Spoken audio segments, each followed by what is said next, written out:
واغفر لنا منك بالخير أجمعين. اللهم اكفنا شر الظالمين واجعلنا من فتنة هذه الدنيا سالمين. اللهم اجعل هذا الرسول الكريم لنا شفيعا وارزقنا به يوم القيامة مقاما رفيعا. اللهم اسقنا من حوض نبيك محمد صلى الله عليه وسلم شربة هنيئة لا نسمع بعدها أبدا وعظيمة تحت لوائه غدا. اللهم اغفر لنا به ولآبائنا ولأمهاتنا ولمشايخنا ولمعلمينا وذوي الحقوق علينا ولجميع المؤمنين والمؤمنات والمسلمين والمسلمات الأحياء منهم والأموات إنك تجيب الدعوات وقاضي الحاجات وغافر الذنوب والخطيئات يا أرحم الراحمين يا أرحم الراحمين يا أرحم الراحمين. وصلى الله على سيدنا محمد وعلى آله وصحبه وسلم. سبحان ربك رب العزة عما يصفون وسلام على المرسلين والحمد لله رب العالمين. Assalamualaikum warahmatullahi wabarakatuh. Bismillahirrahmanirrahim. Al-Fatihah ala hadhihi niyyah wa ala kulli niyyatin salihah wa ala manawa Sayyidil Habib Umar wa ila hadratin Nabi Sayyidina Muhammadin sallallahu alaihi wa alihi wa sahbihi wasallam. Bisirril Fatihah. A'udzu billahi minasyaitonir rajim. Bismillahirrahmanirrahim. Alhamdulillahi rabbil alamin arrahmanir rahim maliki yaumiddin iyyaka na'budu wa iyyaka nasta'in Shiratal ladzina an'amta 'alaihim ghairil maghdubi 'alaihim waladdallin amin. Bismillahirrahmanirrahim. Alhamdulillahi rabbil alamin. Wassallallahu wasallam ala sayyidina Muhammadin wa ala alihi wa sahbihi ajma'in.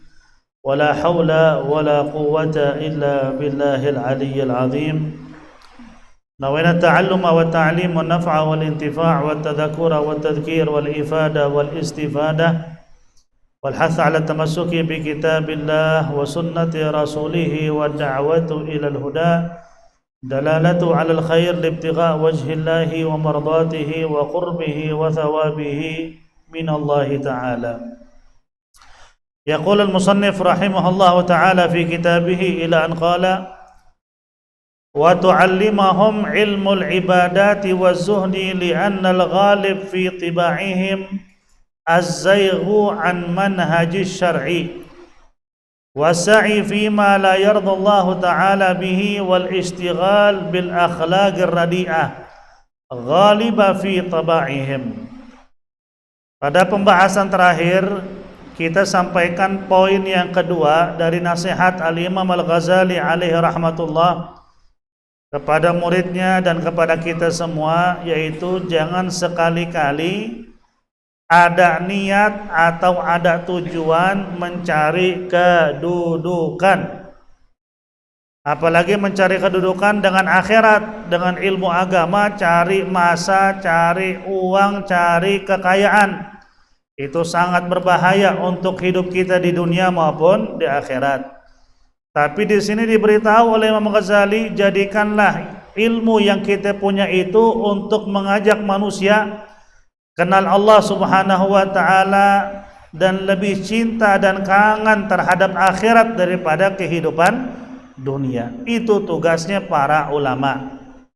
Nah, di sini masih diteruskan tentang poin yang kedua, yaitu wa tu'allimahum ilmul ibadah, dan tugas kamu sebagai orang yang faham agama wajib menyampaikan kepada umat ilmu-ilmu, wabil khusus tentang urusan ibadah mereka. Antum ngaji, nuntut ilmu, punya ilmu alhamdulillah. Walaupun emang enggak sebanyak ulama, tapi kita punya ilmu. Kita bisa sampaikan kepada anak istri kita, khususnya ilmu ibadat. Ilmu bagaimana anak kita, istri kita bisa beribadah dengan baik kepada Allah. Itu sebaik-baiknya penyampaian. Bahkan kan dikatakan oleh Nabi Musa alaihissalam dalam riwayat bahwa Allah Subhanahu wa taala bilang apa ke Nabi Musa? Orang yang belajar agama dan menyampaikan ilmu agama, kedua orang tersebut kuburannya akan dihiasi oleh cahaya. Ente nuntut ilmu begini nih, kalau meninggal kuburan ente itu bercahaya. Allah yang bilang kepada Nabi Musa. Apalagi sudah belajar menuntut ilmu disampaikan, bagaimana tuh keadaannya tuh? Makanya hal semacam ini semakin dekat dengan kiamat, semakin dianggap hal yang tidak penting. Karena kan kita tahu dari Nabi, sebelum kiamat terjadi itu nggak ada lagi manusia yang menyebut kalimat Allah. Artinya kan sebelum sampai ke sono, orang semakin menganggap agama apa? Sesuatu yang nggak penting. Ngaji nggak dapat duit, kerja baru dapat duit. Lah salawatan ke Nabi, baca maulid, kagak penting, kita butuh makan bukan salawatan. Nggak sedikit orang begitu. Nggak usah jauh-jauh, sekarang ada orang bela umat Islam maupun umat yang lain. Ada orang Kristen dan lain sebagainya di Palestina. Mereka dibantai dengan keji. Bahkan pembantaian tersebut melebihi pembantaian Fir'aun. Fir'aun bunuh anak kecil yang lahir laki-laki. Tapi kalau ini Zionis semuanya, laki, perempuan, kecil, besar, tua, muda, dibantai semua dia. Umat Islam menyuarakan apa yang mereka rasakan, karena itu ajaran Nabi Muhammad. Apa ajaran Nabi? Man lam yahtam bi umurul muslimin falaysa minhum. Orang yang enggak peduli dengan saudara yang muslim, dia enggak termasuk orang Islam. Nabi nggak bilang orang yang nggak peduli terhadap saudara yang muslim, tetangga atau senegara, tapi umum. Walaupun di negara luar, selama dia saudara kita, harus kita pikirin. Minimal kita nunjukin rasa marah kita, mendoakan, sisihkan apa? Rezeki kita buat mereka, itu yang bisa kita lakuin. Ini ada orang Islam menentang hal itu. Apaan sih lo demo-demo mikirin negara orang, negara kita yang rusak? Mikirin kesulitan orang di negara lain, negara kita susah. Ini bahasa-bahasa konyol, masyaallah hadirin ya. Konyol banget. Kenapa konyol? Kita bantu orang Palestina dengan dana kita, itu kewajiban. Kalau ada orang bilang, ente kan nggak mikirin negara ente, emang ngapain mikirin negara orang? Bilang kita sudah mikirin negara kita sebenarnya. Emang kurang mikirin apa kita dengan negara kita? Pajak kita bayar, apa-apa dipajakin. Kemana itu duit? Yang salah siapa di sini? Rakyat apa penguasa yang ngelola keuangan? Rakyat kan udah dibayar semuanya. Di situ bisa ada bantuan buat fakir miskin, bantuan buat orang susah. Di situ juga uang buat bayar, bikin apapun, jalan raya, lampu di jalan, semua uang dari rakyat juga. Kita udah ngebantu negara kita. Kurang apaan kita bantu? Emang kita juga ngebangunin negara. Dan tugas mereka apa nih penguasa? Nah, orang di luar sana butuh bantuan uluran tangan kita. Mereka nggak ada duit yang sama sekali, apalagi bayar pajak. Disitulah kita mikirin mereka. Ini ada orang Islam menentang. Nggak usah repotin negara orang, pikirannya negara lo. Ini Muslim loh. Ini kita khawatir termasuk hadis Nabi tadi. Man lam yahtam bi umurul muslimin falaysa minhum. Orang yang nggak peduli terhadap saudara Muslim, dia nggak termasuk orang Islam. Al Muslim akhul Muslim. Orang Islam bersaudara sesama Muslim. Itu kita ajaran dari Nabi Muhammad semua. Nah, itulah pentingnya kita mengerti tentang ibadah. Sampaikan juga ke keluarga kita. Ibadah itu syamil. yang namanya ibadah sholat, ibadah puasa, ibadah amar ma'ruf nahi mungkar, ibadah masalah menjaga aurat, semua itu ibadah. Itu pentingnya kalau kita menyampaikan dakwah. Bukan tugas kita cuma tampil di depan orang awam, ceramah, bikin ketawa, ngelucu, selesai. Justru yang begini menyesatkan. Dia sesat, yang hadir sesatin juga. Nanti kita sampaikan. Tugasnya ulama itu memberikan pencerahan. Orang yang selama ini dalam kegelapan dapat apa? Jalan yang terang menerang. Orang sezaman sekarang dia malas ibadah, jadi mau ibadah. Orang selama ini jauh dari Allah, jadi kepengen dekat dengan Allah. Itu tugas kita sebagai orang yang dakwah. Ini bukan tugas ulama doang ya, antum semua juga sama. Karena kata Nabi apa? Balighu anni walau ayah, sampaikan tentang aku walaupun satu ayat. Wazuhud li'anna al-ghalib fi tiba'ihim az-zayghu an manhaj syara'. Jadi tugas kita itu yang terpenting bagi orang yang memahami ilmu agama, sampaikan ilmu tentang ibadah, sampaikan ilmu tentang kezuhudan. Tahu zuhud ya? Zuhud bukan berarti hidup melarat, bukan. Sampaikan ke orang lain, Anda harus hidup zahid. Apa itu zahid? Dunia enggak di hati. Yang di hati hanya Allah dan Rasulnya. Dunia di tangan. Kita punya alhamdulillah. Orang butuh bantuan kita bantu. Nah itu orang zuhud namanya. Walaupun kaya raya, zuhud enggak? Zuhud. Enggak sedikit orang kaya raya zuhud. Siapa contohnya? Sayyidina Hasan, cucunya Sayyidina Rasulullah, anak Sayyidina Ali bin Abi Thalib. Beliau kaya raya, zuhud gak? Zuhud banget. Bukti zuhudnya diantaranya jadi khalifah, diserahkan khilafah. Dia gak mau sampai terjadi keributan. Dia punya rezeki, apa kata dia? Allah kasih. Kalau Allah ambil, saya juga rela. Gak apa-apa kok. Allah kasih sebagai titipan, saya bantu orang yang butuh. Tapi kalau Allah ambil, saya gak apa-apa. Subhanallah itu. Bukan berarti orang kaya pasti gak zuhud. Banyak orang miskin yang gak zuhud loh. Orang kaya zuhud banyak. Zuhud itu gak diukur dari kehidupan, miskin atau kaya, enggak. Itu salah penafsiran itu. Di zaman Sayyidina Aisyah radhiyallahu anha, Sayyidina Umar bin Khattab sudah meninggal dunia. Jadi Sayyidina Aisyah ini tiba-tiba melihat ada orang lewat. Orang lewat, maaf ya, mukanya udah gak kurus banget, rambutnya apa ya, ngacak, bajunya robek-robek. Sampai Sayyidina Aisyah bingung, nih orang siapa ini? Kata orang-orang yang ada sekitar beliau, ini orang yang paling zuhud, ibadahnya rajin, puasanya Masya Allah. Ini orang zuhud zaman sekarang. Sayyidina Aisyah tersenyum. Kata Sayyidina Aisyah, aku melihat orang yang lebih zuhud daripada dia, yaitu Umar bin Khattab. Jalannya tegap, suaranya lantang, orangnya bersih. Artinya apa yang maksud Sayyidina Aisyah? Zuhud bukan berarti ente hidup rombeng begitu. Lah kagak. Ente punya rezeki, nikmatin, tapi ente mikirin orang lain. Ketika dikasih kesulitan dalam ekonomi, dalam kondisi kita diuji, setiap orang pasti diuji sama Allah. Tanda Allah sayang tuh. Nggak pernah risau dia. Berusaha sambil berdoa. Itu orang zuhud. Nah, sampaikan ke umat begitu. Jangan cuma mikirin dunia doang, akhirat kagak ada. Jangan seperti sebagian negara Arab zaman sekarang. Mereka terang-terangan bilang nggak mau bela apa? Palestina. Terang-terangan, tapi Muslim. Yang saya bilang, negara Yaman diserang oleh negara Arab. Itu bersatu negara Arab tuh. Negara Arab Turk itu bersatu nyerang saudaranya sesama Muslim. Ketika Zionis nyerang orang Islam di Palestina, angkat tangan dia. Ini Muslim bukan ya? Subhanallah tuh. Ini tugas kita. Sampaikan yang hak kepada keluarga kita, biar mereka punya prinsip hidup. Islam itu harus punya prinsip. Nggak bisa kayak seperti buih di lautan, sebagaimana yang dikatakan oleh Nabi. Di bawah ombak, ke sono ngikut, ke sini ngikut. Harus punya prinsip.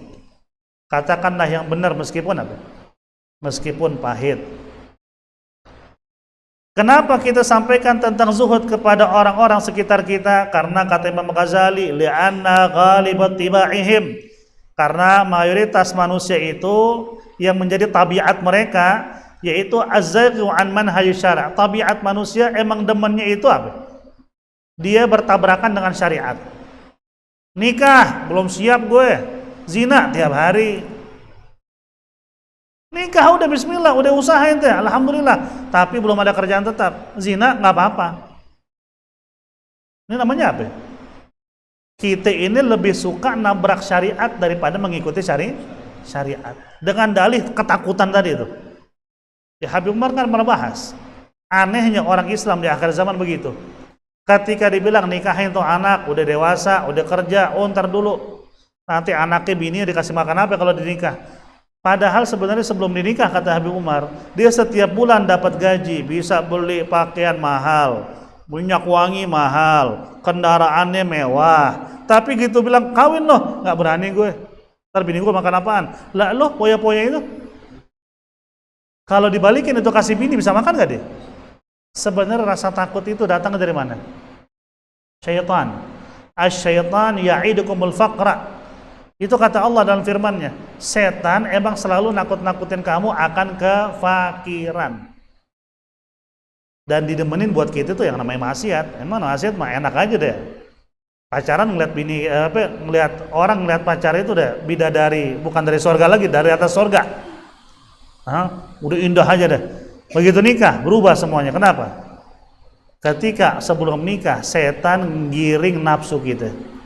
Ketika sudah nikah, setiap apapun yang kita lakukan ke istri pahala. Makanya setan itu bikin kita apa? Nggak demen sama bini kita. Nah, itulah tabiatnya manusia. Makanya ajak mereka ajak mereka untuk zuhud. Kalau udah diajak zuhud, insya Allah mereka jadi sadar. Kalau hidup itu bukan ngikutin keinginan nafsu terus.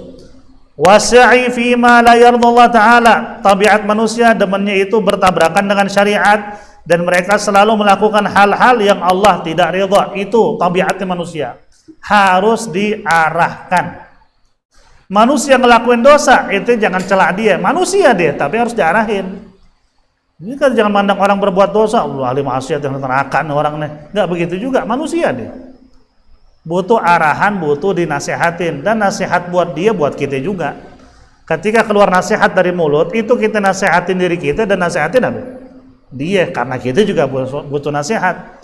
Makanya guru-guru kita ngajarin, kalau ingin nyampein nasihat ke orang, itu ingat poin pertama. Anda udah pernah sampein, Anda ulang lagi ya. Ente kalau ingin nasihatin orang dan orang itu terima, ente ketika bicara, niatin di hati ente, saya berbicara dari hati ke hati. Bukan bicara dari mulut ke muka dia, nggak bakal nyambung. Ketika kita bicara sama orang, ngomong dari hati, ya Allah, saya ingin bicara dengan orang tersebut, tapi dari hati saya ke hati dia. Ditambah ketika kita nasihatin, bilang di hati, ya Allah, ini nasihat buat diri saya dan buat dia. Insya Allah yang kita sampaikan bisa diterima. Cuma kalau hanya main senganan sombong, karena ngerasa dia sempurna, orang salah semua, nggak bakal ditanggepin omongan kita. Keluar kuping, masuk kuping kanan, keluar mana? Kuping kanan juga. Kalau orang kuping kiri masih ada nyangkut namanya. Wal istighal bil akhlaqir radi'ah ghaliba fi tiba'ihim. Dan manusia lebih senang melakukan akhlak-akhlak radi'ah, akhlak-akhlak yang hina. Emang senangnya manusia begitu. Perempuan suruh pakai kerudung panjang, hijab panjang, suruh pakai pakaian yang gombrang, biar lekukan tubuhnya nggak kelihatan. Mana demen? Hanya orang-orang tertentu. Cuma nanti suruh pakai levis yang ketat, keluar baju yang ketat, lah itu nggak senengin sama dia. Itu tabiatnya manusia. Kalau sudah setan atau hawa nafsu nguasain dirinya, nggak seneng deh, gurah lah. Masa iya pakai baju gombrang udah kayak pakai karung? Ada aja jawabannya. Pakai hijab, tutup pintu dada, nanti aja hatinya belum dihijabin, lah hati dihijabin. Ada aja alasan. Nah, seperti sedikit humor. Orang kalau ngerokok, anak punya keluarga, paman sendiri, anak pernah nasihatin, nggak mau berhenti ngerokok, kata dia, nikmatin aja rokok, karena nanti kalau masuk surga susah ngerokok gitu. Nah, karena kalau mau minta api harus ke neraka dulu, kan repot. Makanya mumpung di dunia ada aja alasannya. Itu namanya apa? Hilah. Ada aja jalan keluar dari permasalahan yang dialami. Nggak mau disalahin tuh begitu tuh. Nah, itu tabiatnya manusia. Fa'alqi fi qulubihim ar-ru'ba wa rawihhum wa hadhirhum. Maka tugas kita sampaikan ke hati mereka ar-ru'b, rasa takut, takutin mereka. Ente sampai kapan begini ninggalin sholat? Ente sampai kapan begini buka aurat? Kalau dicabut nyawa ente lagi nggak sholat gimana? Allah cabut nyawa ente lagi buka aurat, ente mau jawab apa? Itu harus, yang namanya nasihat ke manusia itu nggak cukup hanya dengan dielus-elus. Maaf, yang perlu dielus itu adalah orang yang baru masuk Islam. Mu'alaf itu nggak bisa langsung kita sholat loh, ini lah, kaget dia. Gimana caranya? Dilus pelan-pelan. Namanya juga baru masuk Islam. Lah kalau dari bayi Islam minta dilus juga, kapan benernya? Kalau sudah dari bayi udah Islam, itu nggak perlu dilus lagi, tapi harus dibetot. Tahu dibetot ya? Tarik kayak sapi, biar dia sadar kalau dia salah. Maka ketika sampaikan nasihat, lebih sering zaman sekarang nih sampaikan yang namanya apa? Tar'ib. Apa arti tar'ib? Nakut-nakutin. Awas lo begini, yang akan terjadi begini. Kalau orang baru masuk Islam, kita sampaikan ke mereka apa? Targhib. Apa targhib? Ente kalau begini, pahala Allah begini. Kalau ente begini, hati ente Allah bersihin. Nah itu baru mau kenal Islam tuh. Memang kalau di Islam udah lama, lebih banyak apa? Sampaikan tarhib ke mereka. Apa tarhib? Ancaman, takut-takutin. Lu tahu sholat wajib kan? Tahu. Sholat gak lo? Enggak. Lah kalau dicabut nyawanya gimana? Lo tahu gak orang kalau nggak sholat ada yang namanya ular bernama apa? Asyuja'ul Aqra yang akan gigitin ente di alam kubur. Pikirin gak itu? Kalau ente anggap dongeng, tinggal ente rasainnya nanti. Nah takut-takutin, manusia itu membutuh digituin. Makanya kenapa dari zaman dulu, dari zaman Nabi Adam, yang namanya hukum itu, hukuman itu ada. Nabi Adam aja dihukum, walaupun emang itu akan terjadi, yaitu dikeluarkan dari surga. Artinya emang manusia itu nggak akan bisa lurus tanpa ada yang namanya apa? Sesuatu yang ditakuti. Nggak bisa. Sekarang gini deh, kita deh yang tahun-tahun 80-an lahir, kita ngerasain dulu. Boleh tanya Ustaz Yatim, emang tua-tua mungkin lebih tahu lah. Dulu kita kalau ngaji kan hafalan nggak bisa kita bawa ke guru, habis torotan kan di tangan kita. Habis tuh, yang tahun 90-an awal mungkin ngerasain juga lah, 2000 ke atas mau susah deh tuh. Nah sekarang nggak bisa tuh mukul, ngebentak anak aja, murid, sampai ngadu ke orang tuanya kita bisa kena undang-undang apa? Perlindungan anak, katanya apa? Ngeganggu kejiwaan tuh anak, ini anak nanti masa depannya jadi terganggu. Lah kenapa kita dulu digebukin mulu nggak terganggu ya? Kurang digebukin apa kita dulu? Bukan sama guru doang, orang tua gebukin, guru gebukin, kagak orang terganggu orang dulu, pinter-pinter malah. Kita semakin kesini emang digiring untuk kita nggak kenal agama. Guru nyuruh anak murid ya sholat, apa yang terjadi? Dilaporin ke polisi. Itu bilang apa kalau begini? Orang pengen anak muridnya bener ibadahnya, dilaporin ke polisi. Nah, udah suasana di luar keadaan seperti ini. Lah, udah tugas kita nih.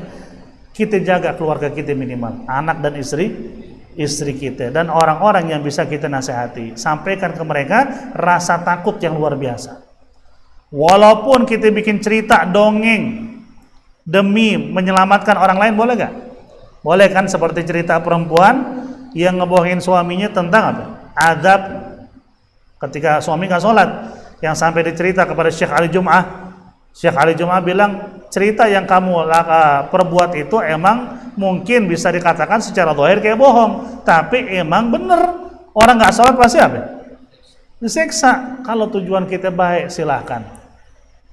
Takutin tuh bini kita tuh. Rambut kelihatan, dalam riwayat hadis Nabi jelas, ketika Nabi Isra wal Mi'raj ngelihat ada perempuan nyisirin rambutnya itu pakai kawat api dari api neraka mendidih. Asal dia nyisir, keluar nanah dari palanya. Kenapa ini mereka? Kata malaikat Jibril kepada Nabi, ini adalah umpama azab umatmu yang gak pernah menutup auratnya, gak mau pakai kerudung. Nanti dari kiamat nyisir pakai kawat api jahanam, api neraka. Sampein begitu, sampein biar dia takut. Jangan nyampein yang enak-enak mulu kayak zaman sekarang. Kalau sampein enak mulu, ancaman kagak ada. Oke, kayak orang mungkin nyampein bagus, bukan gak bagus, tujuannya mungkin baik, cuman harus diiringi dengan rasa tarhib. Salawat ke Nabi sekian-sekian, hajat ente selesai. Salawat sekian, ente minta mobil dikasih. Salawat sekian, rumah pasti dimudahin sama Allah. Ya nggak apa-apa sih. Cuman nanti kan yang ada di mindset orang awam apa? Gue salawat buat mobil, gue salawat buat rumah, gue salawat biar duit. Terus tarhibnya mana? Nakutin dia. Kalau dia jauh dari Rasul, nggak kenal Rasul, nggak tahu sejarah Rasul, nggak disampaikan. Semua disampaikan cuma enak mulu. Makanya orang zaman sekarang apa? Semakin jauh dari Allah. Lihat metode cara Nabi berdakwah. Ketika awal-awal Islam semuanya apa? Targhib, ya, disampaikan hal-hal yang indah. Islam tuh begini, Islam tuh indah, Islam itu enggak apa? Enggak nyakitin orang lain. Ketika mereka sudah masuk Islam bertahun-tahun, Nabi mulai tegas. Ketika mereka datang sholat subuh awal-awal awal-awal Islam, beberapa tahun setelah Islam, datang subuh telat, Nabi marah kan? Kata Nabi apa? Kalau aku berkehendak, aku kumpulin kayu bakar, aku bakar rumah mereka nih, yang nggak mau sholat subuh nih. Ada dua sahabat lagi bicara soal takdir, qadha dan qadar. Itu rukun iman keberapa itu? Ke-6. Nabi lewat, mereka lagi ngomongin qadha dan qadar nih. Sahabat sama sahabat, Nabi lewat, kata Nabi, "Ursiltu ilaikum lihada?" Apa aku diutus sama Allah untuk kalian bahas qadha dan qadar? Kata sahabat, enggak ya Rasulullah. Ya udah, bangunlah kalian, jalanin yang Allah wajibkan, tinggal yang Allah larang. Bukan tugas ente bahas qadha dan qadar. Itu Nabi udah mulai tegas tuh. Orang kalau baru, iya kita lembutin. Kalau sudah lama, emang perlu ditegesin. Nah itu namanya tarhib. Kita harus takut-takutin mereka soal apapun jika mereka tinggalkan dalam urusan syariat. Wa hadha tariqal wa'dhi wan nasihah. Nah, siapa tahu kata Imam Ghazali di sini, amma yastaqbilun min khawf la'alla sifat batinihim tataghayyar wa muamalatu dharihim tatabadal. Siapa tahu dengan sering ditakutin jiwanya jadi berubah. Dulunya ngikutin nafsu jadi takut. Dulunya dia berteman dengan setan, mulai apa? Jadi setan sebagai musuh karena ditakutin terus. Ente cinta dunia karena apa coba? Orang cinta dunia karena apa? Orang zaman sekarang cinta dunia karena apa sih? Karena apa yang dia lihat dan dia rasa. Oh gini dunia, oh begini, jadi cinta dunia. Akhirat juga sama. Ketika ente takut-takutin soal akhirat, ini begini, Allah berfirman begini, Rasul bilang begini, hati-hati ente dalam hidup. Suatu saat akan mati, ente akan bilang apa sama Allah? Ditakutin terus begitu, lama-lama berubah juga. Sebagaimana dia berubah cinta dunia, dia bisa berubah juga jadi cinta akhirat karena ditakut-takutin. Dunia itu apa yang disenangi, dia jadi senang. Kalau akhirat semakin ditakuti, dia semakin takut kepada Allah Subhanahu wa taala. Wa hadza tariqul wa'd. Inilah cara nasihatin orang. Penceramah, siapapun dia yang berdakwah, cara nasihatin memang harusnya begitu. Sumbernya adalah mendekatkan manusia kepada Allah dan untuk semakin cinta kepada Rasul. Itu adalah tugasnya orang yang menyampaikan dakwah. Wa kulli wa'dhin la yakuna hakadha fahuwa wabalun ala ma qala wa sami'a. Setiap nasihat yang keluar dari jalur ini, kata Imam Ghazali, maka akan menjadi petaka bagi sang penceramah dan yang dengar. Ceramah isinya kagak ada gunanya soal akhirat, hanya ketawa aja. Yang si penceramah akan jadi petaka buat itu. Setiap kata yang keluar pasti akan dihisab. Kalau kata-kata yang keluar itu nggak baik, apalagi jorok, apalagi sampai ghibain orang di situ. Oh si anu begini, si anu begitu, kagak ada dakwanya sama sekali. Yang dengar manggut-manggut, dia dosa, yang dengar juga dosa. Coba yang main yang bagus, akhirat. Ente sampein pahala, yang dengar pun dapat pahala. Makanya hati-hati dari model-model akhir zaman sekarang nih. Yang namanya dakwah itu ente harus lihat siapa yang sepantasnya kita jadikan sebagai uswah. Enggak setiap orang terkenal di TV, di YouTube ente jadikan sebagai uswah, sebagai tauladan. Hati-hati. Lihat apa yang disampaikan sama dia. Kalau yang disampaikan semuanya ngawur, cuman masa doang banyak, orang kagum karena masanya banyak, tapi yang disampaikan nggak ada hubungannya dengan syariat sama sekali. Lebih banyak dosanya yang disampaikan sama dia. Hati-hati jadikan sebagai suri tauladan loh. Karena apa? Akan dihisab. Nah, karena kita kan akan dibangkitkan sama Allah dengan orang-orang yang kita cintai. Almar'u ma'aman ahab. Maka di sini dikatakan oleh para ulama, fasadun kabirun alimun mutahattik. Fasadun kabirun alimun mutahattik. Artinya apa? Akan terjadi kerusakan yang besar jika ulamanya itu mutahattik. Apa mutahattik? Nyampein hal-hal yang kagak penting. Kalau sudah ulama yang disampaikan sama mereka di atas podium, di ceramah-ceramah mereka, hal-hal yang nggak penting dalam hidup sebagai seorang muslim, itu akan terjadi kerusakan yang besar. Yang ada orang kagum cuman karena qil wa qal. Si anu bilang begini, si anu bilang begitu. Itu bukan begitu kita bersyariah. Bersyariah itu kita semakin takut sama Allah, itu bersyariah. Kalau cuman kata si fulan begini, ulama fulan begitu, orang Yahudi juga bisa ngomong. Muslim itu harus apa? Harus menjalankan syariah, bukan hanya apa? Qala wa qal, tapi harus apa? Af'al, harus ada perbuatan. Makanya dikatakan juga, laisal ilm bi kathratir riwayat, innamal ilm bi kathratil wara' wal khusyu'. Dikatakan oleh ulama, sesungguhnya ilmu itu bukan kebanyakan riwayat. Arti riwayat apa? Banyak ilmu tahu. Ilmu fikih pas bahas, kayak air keluar dari mulutnya. Ilmu nahwu kayak air dari mulutnya. Tafsir, masya Allah dia bahas tafsir mah, sampai semua tafsir dia hafal. Itu bukan ilmu, kata ulama. Sesungguhnya ilmu itu apa? Bikathratil wara' wal khusyu'. Semakin berilmu semakin hati-hati. Semakin berilmu semakin takut sama Allah, kepada Allah Subhanahu wa taala. Nah, itu orang berilmu. Kalau dia anggap berilmu itu banyak ilmu cuman banyak berkata, maaf, orang Yahudi juga banyak orang alim. Bahkan dulu kita dapat cerita di zaman Habib Ali bin Syahab alaihi rahmatullah, ada seorang Yahudi datang ke Tarim, itu hafal 4 madhab. 4 madhab dikuasai sama dia. Quran udah ditelan sama dia. Ayat mana dia nggak hafal. Tapi Yahudi, dia lagi pengen tahu di mana lemahnya umat Islam di sana. Dia jadi gambarnya apa? Ulama, teman, alhamdulillah karena ada seorang wali zaman itu yang bernama Habib Ali bin Syahab, langsung ditunjuk mukanya di depan banyak orang. Ini orang kafir. Ulama yang lain kaget, kafir bagaimana? Ini orang alim, mimpin sholat, ceramahnya cakep banget. Kata Habib Ali, saya ngelihat di jidatnya tertulis kafir, tapi ternyata dia ngaku kalau dia Yahudi. Maka kita jangan kagum cuman gara-gara banyak bacot, tapi kagumlah ketika dia orang yang khosy'. Dia udah ulama, takut sama Allah luar biasa, akhlaknya luar biasa. Ikutin. Bukan hanya bacotnya banyak mah di kitab juga kita bisa belajar. Cuman ada gak ittiba'nya, dijalanin gak? Kalau nggak dijalanin mah percuma. Itu membagaikan burung beo kan? Diajarin ngomong juga apa? Juga bisa ya. Suruh ngomong bahasa Spanyol juga bisa tuh burung. Nah, kalau diajarin bisa, bukan itu, tapi amaliyah. Agama itu diamalkan.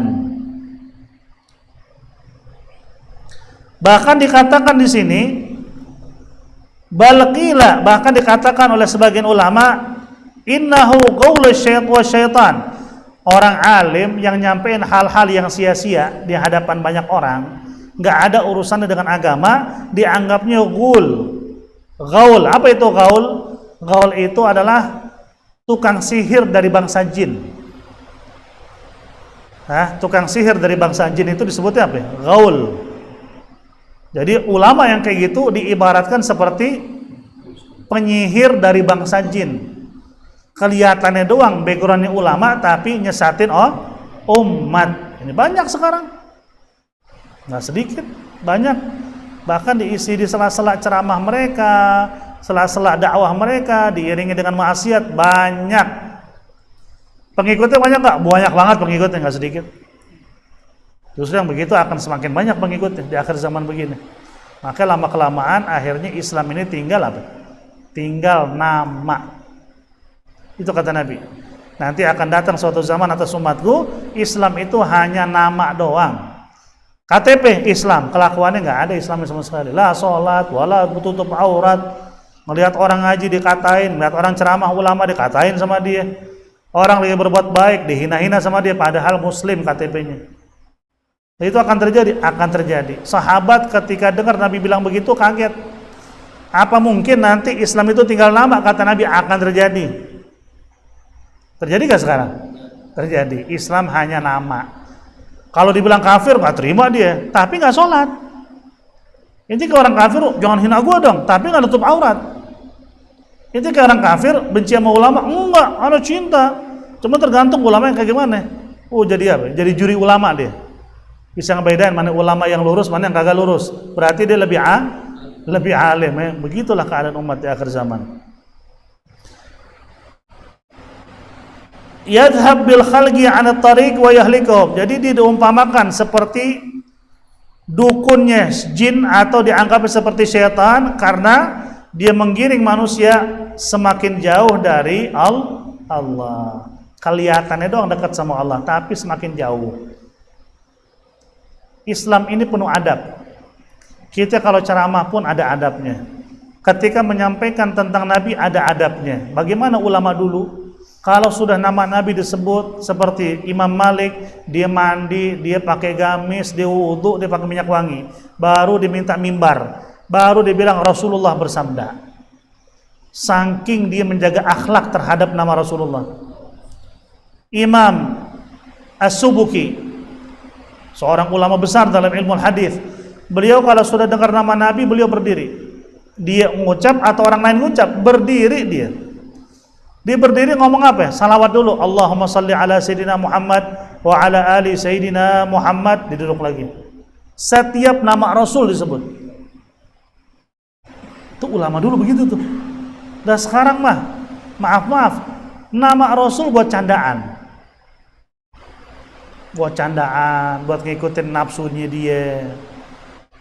Dia sanding-sandingin ke Rasul. Sebagai contoh, Maljum, sunnah Rasul, itu menghina Rasulullah loh. Kawin lebih dari satu sunnah Rasul, itu menghina Rasul. Ini hal-hal kayak gini, tapi keluar dari mulut orang yang dianggapnya ulama. Sehingga nama Nabi itu di hati orang Islam udah semakin pudar, nggak ada ta'zim, nggak ada penghormatan terhadap Rasulullah sallallahu alaihi wasallam. Makanya diibaratkan bagaikan syaitan. Nauzubillah min dzalik. Fayajibu alaihim an yafurru minhu. Kalau ada ulama yang semacam ini, maka jauhilah, kata Imam Ghazali. Li'anna ma yufsidu hadzal qa'il min dinihim la yastati' min mithlu syaitan. Karena ulama yang semacam ini bisa menghancurkan akidah umat, bahkan melebihi kekuatan setan. Setan nggak akan bisa ngancurin akidah umat sampai dalam, tapi ulama bisa. Karena kan backgroundnya apa? Ulama. Orang kan terpengaruh karena ustadz dia, kiai dia, habaib sekalipun yang sesat mah kita bilang sesat, walaupun kita ta'zim terhadap nasabnya. Yang sesat kita nggak boleh ikutin. Kalau cara berpikirnya nggak benar, dia Syiah seandainya, atau dia itu ngikutin apa? Ajaran-ajaran apa? Khawarij yang ngafirin orang, nggak bisa kita ikutin. Siapapun dia, yang kita ikutin itu mereka yang bisa apa?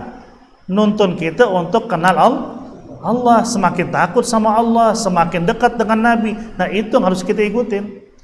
Kalau ada yang begini gimana? Jauhin, kata Imam Ghazali. Kenapa? Karena dia lebih menyesatkan daripada setan. Wa man kana lahu yadun wa qudrah yajibu alaihi an yunzilahu min manabiril muslimin.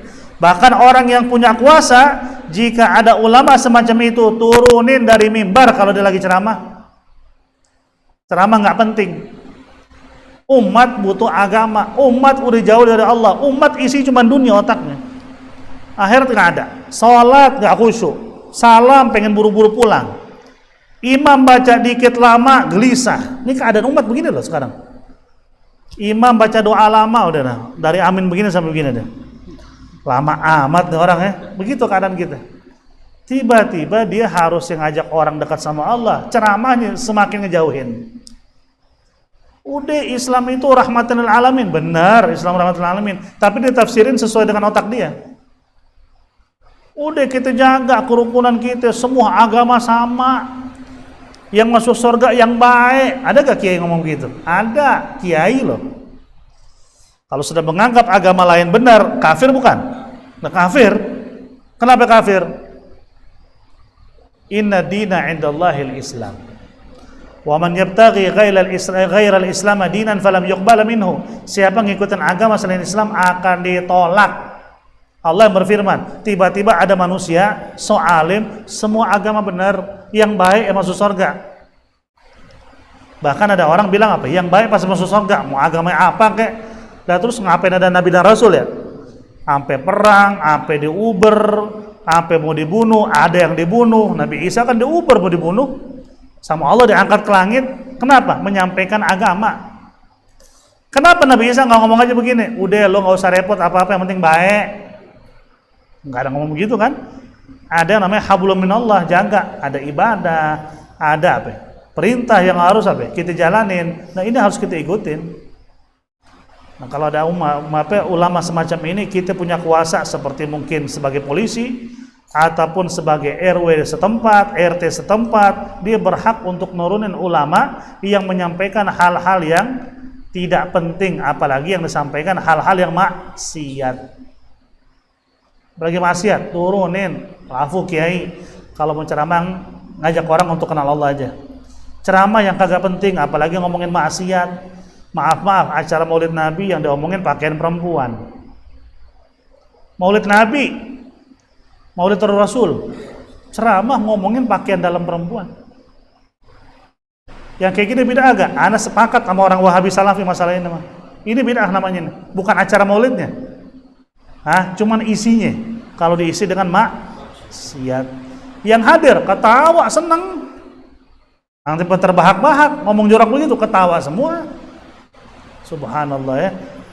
Ada orang bilang begini, biarin, itu kan metode orang dakwah. Ada orang dakwah ngelucu karena orang di luar udah pusing. Dengan hadir dakwah lucu kan jadi tenang tuh. Ya kita balikin, memang dari zaman Nabi orang nggak pusing. Apalagi zaman Rasulullah, pakaian susah, makanan susah, gimana keadaan mereka? Ada Nabi ketawa ketika ceramah, yuk asik-asik aja dah. Nah, apa cara berpikir begini nih? Lah ada ulama yang begini begitu. Masing-masing dengan caranya, yang ketawa-ketawa, yang serius-serius. Ya kalau ketawanya terarah nggak apa-apa ya, terarah. Ini ketawa nggak terarah sama sekali.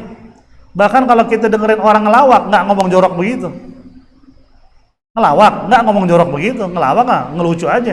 Lah ini udah sebagian ulama ngomongin jorok. Turunin dari mimbar kalau ente punya kuasa. Jangan orang awam biasa ya, ada ulama di atas panggung ngomong begitu, turun Ustaz. Ustaz gak beres loh, enggak juga. Itu tugas siapa? Orang yang punya kekuasaan. Harus diarahin, kalau perlu sebelum ceramah dikasih tahu, kiai ngomong yang lurus-lurus aja. Sampaikan ke sini, apalagi di sini nih banyak orang ninggalin sholat, masjidnya kosong. Di sini banyak perempuan keluarga yang main bang keliling, tolong dong sedikit disampaikan nasihat. Gak apa-apa kita ngomong begitu sama kiai. Kalau tujuan kita adalah nyampaikan yang hak, bukan kita lagi ngontrol kiainya. Si kiai terserah mau ngomong apa aja, cuman di dalam ceramahnya bisa gak kiai sedikit nyinggung soal ini. Di sini banyak marak soalnya. Sampai tahu dengan nasihat kiai mereka terima. Nah, begitu tugas kita ya, bukan dengerin siapa aja ceramah. Wa yamna'ahu amma bashara fa innahu min jumlatil amr bil ma'ruf wan nahy 'anil munkar, karena menurunkan penceramah yang tidak benar cara ceramahnya, tidak benar cara pidatonya, itu termasuk amar ma'ruf nahi mungkar. Berarti boleh gak? Boleh, tapi bukan tugas ente, tugas orang yang punya kuasa. Bukan tugas kita. Ada penceramah ngawur di kampung atau gimana, kita naik ke atas panggung main seret, turun loh kayak geblok loh, nggak begitu juga. Kita bukan siapa-siapa ya. Dia punya ilmu, emang cara ceramahnya nggak benar. Siapa yang turunin? RT bisa, RW bisa, yang punya kuasa di situ. Apalagi ketua pelaksanaan acara, dia berhak untuk nurunin. Lafu kiai. Kan saya dari awal udah bilang, ceramah yang Benar-benar aja ini ceramah kagak ada manfaatnya sama sekali begini. Nanti saya akan diminta tanggung jawab di akhirat. Warga saya minta sumbangan buat maulidun Nabi, memuliakan Nabi. Penceramah yang begini, saya di akhirat akan dituntut nanti. Karena saya yang bikin acara gituin, biarin. Mau sadar nggak sadar urusan dia. Kita kan tugas kita nyampein yang hak. Insyaallah berikutnya kita masuk ke poin yang ketiga. Ini 2 poin yang pertama. Yang kedua tadi yang kita sudah sampaikan dari kemarin, jangan sekali-kali punya niat ingin memperbanyak massa. Pengen ceramah kita itu didengar dan dianggap bagus. Itu nasihat Habib Umar juga ke kita. Waktu Habib Umar datang ke Jakarta tahun 2018, saya masih ingat ceramah beliau habis salat subuh tuh. Habib Umar ini emang khusus buat alumni, cuman orang awam banyak yang hadir. Habib Umar ngomong, saya nggak minta antum pulang ke negara masing-masing banyakin masa, saya nggak minta itu. Saya nggak minta antum pulang ceramahnya tuh enak didengar, semakin banyak orang muji-muji, bukan itu yang saya minta. Saya nggak minta antum pulang itu imamah sorban digedein doang, tapi akhlak nggak ada. Saya nggak minta antum pakai jubah bagus, tapi perilakunya jauh daripada perilaku ulama. Bukan itu yang saya minta. Tuh ceramah beliau tuh, saya masih ingat. Saya minta antum pulang ke rumah, pulang ke negara masing-masing bawa akhlak, di pasar pakai akhlak, sama orang tua pakai akhlak, ngadepin anak lebih muda pakai akhlak yang dibawa kata dia. Itu ceramahnya begitu keras luar biasa saat itu. Saya masih ingat, masih kerekam di otak tuh, masih kerekam di otak. Umar nggak minta itu dari kita. Ente mau banyak masa kayak mau kagak kayak ceramah ente didengar mau kagak kayak, yang penting tujuan ente ajak manusia kenal Allah dan utamakan akhlakul karimah. Gimana sikap kita sama orang, nggak boleh sombong, nggak boleh tengil, karena itu bukan ajaran Rasulullah. Nanti insya Allah poin ketiga dari Imam Ghazali kita akan sampaikan ya. Sebelum ditutup seperti biasa ada pertanyaan, dipersilakan. Fadhal. Kalau ada mic nggak pakai kabel enak tuh yang nanya, jadi bisa kedengaran semua. Banyak nggak sih itu? Ayo di luar tema juga boleh, nggak apa-apa. Fadhal.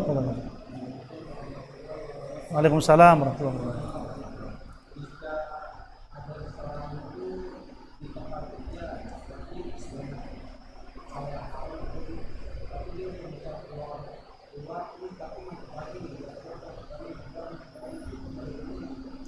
Jadi dia Islam murtad gitu. Hah? Oh dalam pekerjaannya. Nah kedengeran soalnya.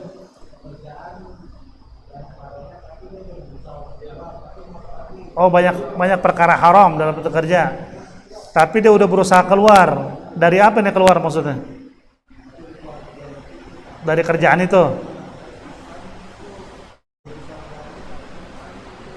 Tapi udah sempat keluar masuk lagi. Nah, di sini masalahnya apa sih? Kerjaan kita haram, pengen keluar dari itu kerjaan, udah keluar tapi ujung-ujung masuk lagi, mungkin gak ada kerjaan yang lain. Apa di sini permasalahannya? Permasalahannya masalah keyakinan. Orang kalau dari perkara yang haram ditinggalin itu harus langsung punya tekad tuh. Karena kan kalau kita taubat dari dosa harus apa? Putus sumber dosanya. Artinya begitu keluar, ya Allah saya keluar karenamu, saya nggak mau terjerumus dalam perkara yang haram, kasih saya pekerjaan yang lebih baik, lebih halal ya Allah. Yakin seminggu, 2 minggu, 3 minggu, jangan langsung lembek baru seminggu 2 minggu kalau ada kerjaan balik lagi dah. Itu namanya kagak ada keseriusan. Ini di zaman Imam Sya'rawi yang saya pernah cerita tahun 90-an kejadian. Imam Sya'rawi ini pernah ngisi acara di daerah Kanada atau Amerika gitu, acara khusus umat Islam. Dia kan ulama besar Imam Sya'rawi ini dalam ilmu tafsir khususnya. Jadi ada salah satu muslim, dia turunan Arab, emang tinggal di sana. Dia bilang, ya Syekh, saya ini diuji tentang pekerjaan. Emang kenapa? Saya kerja di tempat yang haram. Jadi saya kerja di restoran, cuman tuh restoran menyediakan minuman keras. Saya lebih sering naruh minuman keras buat orang yang datang pelanggan. Saya nggak minum tapi. Terus gimana itu? Sedangkan di situ gaji gede, utang saya banyak. Jadi dengan saya kerja di situ, insya Allah utang bisa lunas dan gak ada kerjaan yang gaji lebih gede dari situ. Imam Sya'rawi cuma jawab pakai ayat Quran. Apa jawaban beliau? Allah berfirman, "Wa may yattaqillaha yaj'al lahu makhrajan wa yarzuqhu min haitsu la yahtasib." Siapa yang bertakwa kepada Allah dengan hatinya, yaj'al lahu makhraja, Allah akan kasih jalan keluar. Wa yarzuquhu min haitsu la yahtasib, Allah akan kasih dia sumber uang dari tempat yang dia tidak duga. Itu jawabannya. Ini orang dengar jawaban Imam Sya'rawi, langsung dia pulang, besoknya langsung berhenti. Gak pakai tawar-menawar. Besoknya langsung ngajuin dia berhenti. Saya berhenti, bos, dari pekerjaan ini. Dia berhenti. Berapa lama dia nganggur? 2 sampai 3 minggu dia belum dapat kerjaan. Tiba-tiba temannya nelpon dari Madinah. Nelpon minta dia untuk kerja. Karena tempat dia kerja itu butuh karyawan. Jadi apa? Langsung jadi manajer hotel dekat Masjid Nabawi.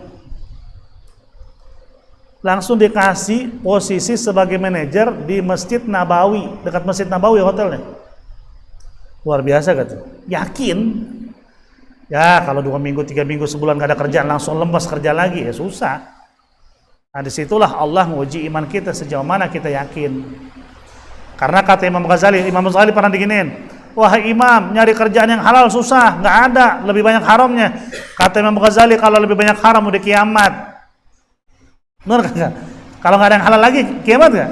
Kiamat. Kalau gak ada lagi sumber yang halal berarti sudah kiamat. Ini belum kiamat, berarti sumber yang halal masih apa? Masih ada. Nggak mungkin kagak ada. Tinggal kita ada niat tapi kagak. Terkadang orang zaman sekarang pengen kerjaan yang ringan-ringan, gaji gede. Kerjaan agak capek dikit, gaji pas-pasan, malas. Padahal dia nggak tahu itu yang terbaik buat dia sebenarnya. Yang penting halal. Nah, ngapain kita kejerumus perkara yang haram? Biarin kita mungkin di mata orang dianggap sebelah mata, kerjaannya kayak gitu amat, nggak apa-apa, gue nggak nyolong. Daripada sok berdasi tapi nyolong. Basi dasi, ruangan AC, ini korupsi. Lebih mulia siapa? Lebih mulia ente, walaupun tukang ojek sekalipun, lebih mulia ente. Jangan pandang orang dari pekerjaannya, pandanglah orang dari akhlaknya. Mau kaya raya nggak punya akhlak tetap aja hina. Orang biasa akhlaknya masya Allah itu orang mulia. Ya, seperti itu, makanya harus punya apa? Punya keyakinan, yakini diri dulu, banyakin minta sama Allah dikuatkan iman Islamnya. Ketika berhenti minta sama Allah dikasih jalan, pasti dikasih. Inallah la yukhliful mi'ad, Allah nggak pernah ingkar janjinya. Itu janji Allah tadi, kalau bertakwa dikasih jalan apa? Jalan keluar. Ada lagi pertanyaan? Ada bertanya lagi? Silakan. Waalaikumsalam.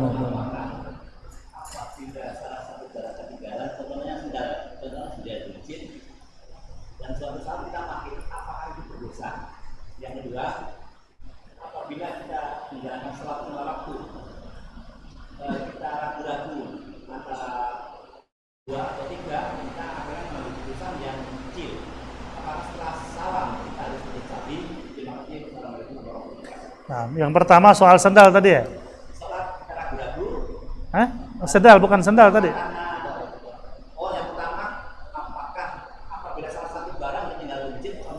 Iya. Kemudian udah bertahun-tahun kita pakai, apa kita berdosa? Ada sendal di masjid, sendal orang nih maksudnya. Ya. Kita pakai, Ya. boleh nggak? Di sini ulama bilang begini, jika yang kita pakai itu kita tahu orangnya siapa, dan kalau dia tahu kita pakai sendal yang nggak bakal marah, itu hukumnya makruh. Kalau kita tahu dia nggak bakal marah. Cuman kalau kita tahu orang yang bakal marah, haram kalau nggak izin. Apalagi ini nggak tahu yang punya siapa. Boleh nggak dipakai? Al-mu'tamad kagak boleh. Kecuali emang kita yakin nih orang yang punya sandal nggak bakal nyari sandalnya lagi dah. Orang sandal murah, terus tahun lebih kagak dicariin. Nah di situ boleh kita pakai. Dengan tujuan apa? Karena kita yakin orang yang nggak akan apa? Nggak akan nyari lagi. Tapi kalau suatu saat dicari, ganti nggak? Ganti. Orang kita yang pakai. Cuman kalau nggak nyari lagi, kita yakin sandal jepit udah setahun, masa mau cariin dia? kita pakai karena kan mubazir, ya nggak apa-apa. Yang penting kita sudah yakin orangnya nggak akan nyari lagi karena sendalnya sendal murah bahasanya begitu. Kemudian yang kedua, jika kita ini ragu tentang rakaat sholat 3 apa 2, emang sebenarnya harus ngambil angka yang kecil. 3 apa 2 berarti 2, 4 apa 3 berarti 3. Sebenarnya begitu hukum fikihnya. Nah nanti sujud sahwi nggak? Sebelum salam sujud sahwi sunnah. Jadi tasyahud innaka hamidun majid, sebelum salam disujud 2 kali, sujud duduk baru salam. Wajib gak? Kagak, sunnah. Jadi kalau ada orang ngelakuin begitu 3 apa 2 dibikin 2, udah berarti tinggal 2 rakaat lagi kalau isya, langsung salam tanpa tasyahud, tanpa apa? Sujud sahwi, nggak apa-apa, sah.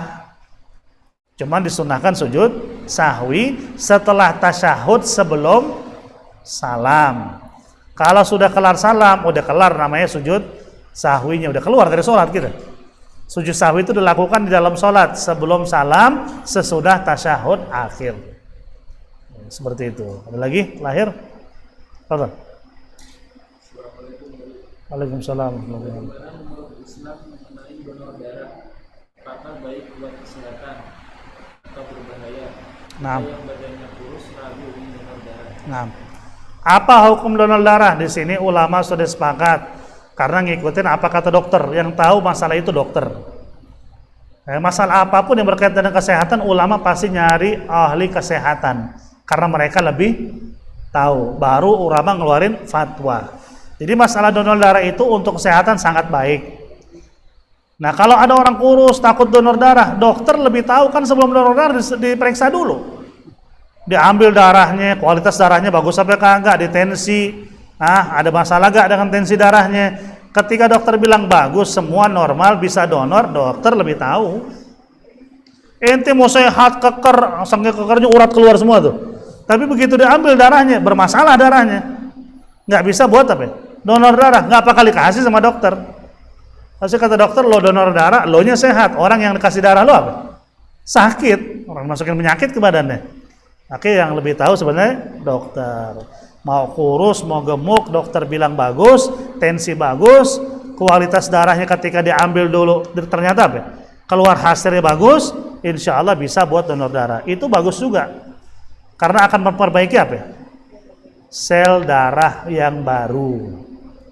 Bagus, makanya dianjurkan yang namanya donor darah. Itu termasuk boleh karena kan darah ada terus.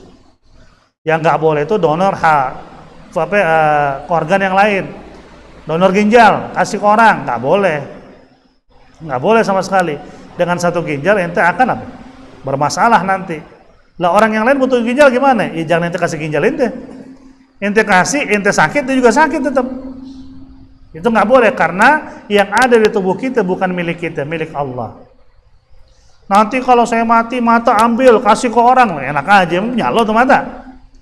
Punya Allah, kembali lagi kepada Allah. Ente badan hanya dipinjemin, roh ente dipinjemin badan sebagai casing. Begitu mati, roh dicabut, itu casing kembali kepada Allah, kubur. Bukan dibagi-bagi ke orang. Punya gitu tuh badan. Bukan. Kalau darah emang selalu apa? Bisa membaharui diri dia. Selalu bisa apa? Proses. Kayak bekam. Ketika bekam kan apa? Ada pembentukan darah baru. Nah sama begitu. Ketika donor darah juga sama. Itu bagus. Yang bisa mutusin siapa? Dokter.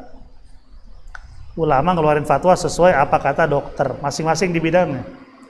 Dokter nggak bisa bilang halal haram karena bukan bidangnya. Ulama nggak bisa langsung bilang halal haram selama belum ada apa? Penelitian dari ilmu kesehatan. Semua berkaitan.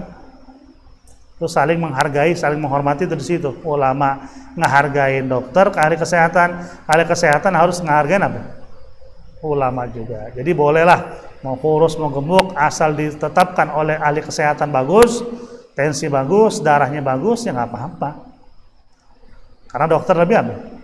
Lebih tahu daripada kita, ya. Wallahu a'lam bishawab. Al-Fatihah ala hadhihi niyya wa ala kulli niyatin shalihah wa ila hadratin nabi sayyidina Muhammadin sallallahu alaihi wasallam. Bisirril Fatihah. A'udzu billahi minasyaitonir rajim. Bismillahirrahmanirrahim.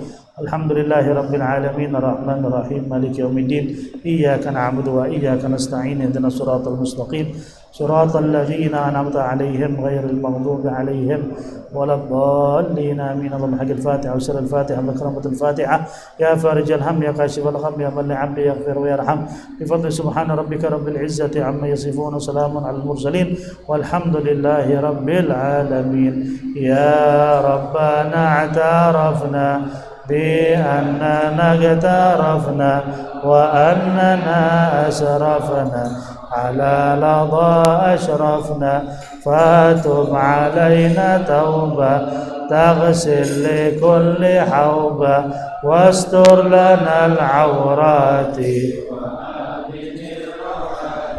واغفر لوالدينا ربي ومولودينا والأهل والإخوان وسائر الخلان وكل ذي محبة أو جيرة أو صحبة والمسلمين أجمعين فضلا وجودا منا لا باكتساب للمصطفى الرسول الله بكل سوء صلى وسلم ربي عليه عند الحب وآله وصحبه إلى نفس الصحب والحمد لله